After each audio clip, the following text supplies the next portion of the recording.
کاک عەبدوڵڵا پێدەچێت وڵاتە یەکگرتووەکانی ئەمریکا بەڕێبەرایەتی نوێ لێرە لە ئەمریکا سیاسەتێکی نوێ و توندیشی هەبێ بەرامبەر بە کۆماری ئیسلامی ئێران. پرسیاری یەکەمم لە جەنابەوەیە چ جۆرە خوێندنەوەیەکتان هەیە بۆ ئەم سیاسەتە نوێیە؟ لە دەورەی ئۆبامادا سەرڕای ڕەنگە زۆر دەستکەوتی تری بوو بێ لە ئاستی جیهانی و بە تایبەتی لە ئاستی ناوخۆییدا بۆ وڵاتی ئەمریکا و بۆ ئابوووریەکەی و هەموو ئەوانە، بەڵام سیاسەتی ئۆباما و دەوڵەتی ئۆباما لە ڕۆژهەڵاتی ناوەڕاست سیاسەتێکی هەم ناکارامە بوو، بە زیان تەواو بوو، هەم بۆ ئەمریکا هەم بۆ هەموو دۆستانی ئەمریکا و بۆ سەرجەمی بزوتنەوەی دموکراسی خوازی بە قازانج تەواو نەبوو. ئێستا ئیدارەی تازەی ترامپ کە هاتۆتە سەرکار بە تەمای گۆڕینی ئەو وەزعەیە. دیارە هێشتا زووە، پێم وایە 3-4 مانگی دیکەشی دەوێت کە بە دڵنیاییەوە بڵێن چۆن دەبێ، بەڵام تا ئێستا ئاماژەکان ئەوەیە کە دەیانەوێ سیاسەتێکی تونتر و ڕەختتر لە حاس کۆماری ئیسلامی بگرنە پێش. ئایا ئەم سیاسەتە نوێیە ئەرک و بەرپرسیارەتی ئۆپۆزیسیۆنی ئێرانی دەگۆڕێت ینی زیادی دەکا؟ وەڵا حقیقەتی ئۆپۆزیسیۆنی ئێرانی دەبوو زۆر زووتریش کۆبوایەتەوە. ئێمە هەمیشە لەسەرەوە پێداگریمان کردو و لە حەدی توانای خۆشماندا بەشداریمان کردو و هەانمانداون و پەرەمان پێداوە. ئێستاش ڕەنگ بێ جارێکی دیکە لە ساڵی 2017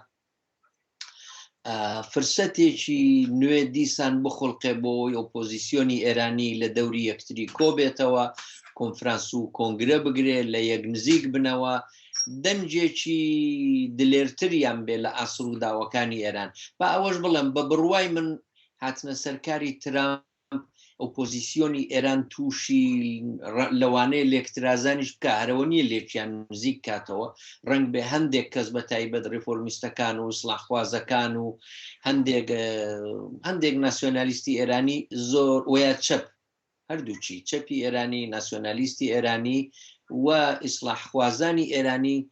ڕنگ بێ سڵ بکەن لەوەدا کە لە بارودۆخی نوێدا خۆیان زۆرتر نیشاندن، لە جیاتی ئەوەی دژمنایەتی ئێران بکەن زۆرتر، کە بە حساب ئۆپۆزیسیۆنی ئەم ڕژیمەن زۆرتر دەکەونە ڕەخنەگرتن و دژمنایەتیکردنی سیاسەتی ئەمریکا. ئەوەش نابێ بە دوور بگرین، بەڵام ئەوانەی وانین، ئەوانەی بەڕاستەقینە خۆیان بە ئۆپۆزیسیۆنی ئێران دەزانن، خوازیاری گۆڕانی نیزامی سیاسین و لەوانە کورد بە بڕوای من جێی خۆیەتی کە جموجۆڕێکی زۆرتر لە خۆیان بنوێنن. بەڵام کاک عەبدوڵڵا یەکێک لەو گلەییانەی کە لە ئۆپۆزیسیۆنی کوردی دەکرێت ئەوەیە کە ئامادەیەکی تۆکمەی نییە لە ناو واشنگتن. بەڵێ بەداخەوە وایە ئەگەر ئەو پێشنیارە قبول کرابایە کە ئێمە لیژنەیەکی هاوبەشمان باە کە بیتوانی با لە سەرۆک و سکرتێرەکان یاخود لە کەسانی دیکە لە کادرەکانی دیکە لە ئاستی پەیوەندیەکاندا بە دنیادا بگەڕێ، هەر ئەمریکاش نیە، ئەوروپا هەیە، زۆر شوێن هەیە، ئێستا تەبعەن ئەمریکا گرنگتریش بووە، ئاوان نەدەبوو، بەڵام ئێستاش نەچووە بچێ، بە بڕوای من ئێستاش نەچووە بچێ. ئێستاش جێی خۆیەتی کورد هەم چالاکتر بێ، هەم یەکگرتووتر بێ لە باری پەیوەندی نێونەتەوەیەکانی خۆیەوە.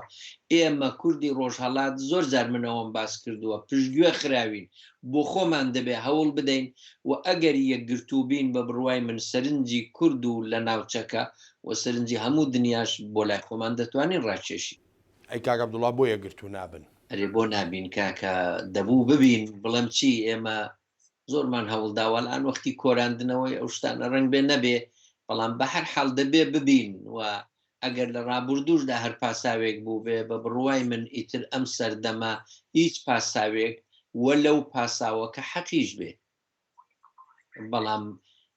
بچووکترە لە بەرژەوەندێکی گەورەی کە ئێستا لە ئارادایە. بە بڕوای من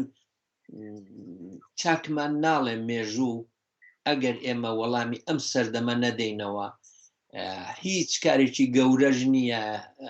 چی دەبێ ئێمە جەبهەیەک یا بەرەیەکی کوردی لە ئێران پێکبێنین؟ چی دەبێت لیژنەیەکی هاوبەش؟ جا ئێستا باسی پەیوەندیەکانە، باسی دیپلۆماسی جیهانیە، بەڵام لیژنەیەکی تەنسیقی هاوبەشی پێشمەرگایەتی بۆ زۆر بواری دیکەیە، بۆ ڕاگەاندن هەروایە. من زۆر جارەوەم داوا کردووە بە تایبەتی لە 1-2 ساڵی ڕابردوودا کاکە بە هەمومان تەلەڤیزیۆنێک دانین کوردی ئێرانەوە هەموو تەلەڤیزیۆنەی بۆ چییە هەر حیزب و تەلەڤیزیۆنێکی بۆ چییە تەلەڤیزیۆنێکی پرۆفشنال بێ هەمومان دەستمان تێیدا بێ هەمومان تەییدی بکەین بەڵام پرۆفشنال بێ بەڕاستی دەنجی هەمومان بڵاو دەکاتەوە خۆ کەس گوم نابێ و کەس زیان ناکات هۆکار چیەکە ئۆپۆزیسیۆنی ئێرانی لەگەڵ هاتنی بەڕێوەبەرایەتی نوێ مەرج نییە یەکگرتوو بن و جیاوازی دەکەوێتە نێوانیانەوە هەر تەنها دۆسیی ناسیۆنالیستی ئێرانیە لێرەدا ڕۆڵ دەبینێ یا خوشتی تریش هەن مەسەلەی ناسیۆنالیستی ڕۆڵ دەبینێ ئەمە شتێکی دوور و درێژە دەگەڕێتەوە چەندەیان ساڵ لەوە پێشی ئێرانی مەسەلەی چەپایەتیەکی دۆگماتیک دەور دەبینێ کە پێی وایە دژایەتی ئەمریکا هەموو شتێکە و ڕزگاری هەموو مرۆڤایەتی لەوەدایە شتێکی دیکەش دەور دەبینێ ئەویش خۆرخوازانی ئێران نانەوێ هیچ زیانێک بە دەوڵەتی ئێران ئەمانە وەلو بخوان دوور بن لە ڕنگ بێ لە یەکتری بەڵام لەوەدا کۆکن کە ڕنگ بێ زۆر نێنە پێشەوە و دەست پێشخەری نەکەن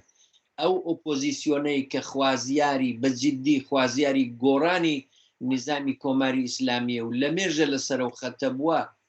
بۆ دەبێ وەختێک کۆمەلگەی نێونەتەوەئی دژ بە ڕژیمێک کە ئەو دوژمنیەتی دەوەستێتەوە پێی ناخۆش بێ یا نێوچاوانی تێگنێ کەیفی خۆیەتی ئێمە نەحکوومەتی ئەمریکا دێنینە سەرکار نەدەتوانین لای بین نەبەدەست ئێمەیە ئەگەر ئەو حکوومەتە دژمان بوو شەرت بێ بێهیوان نەبین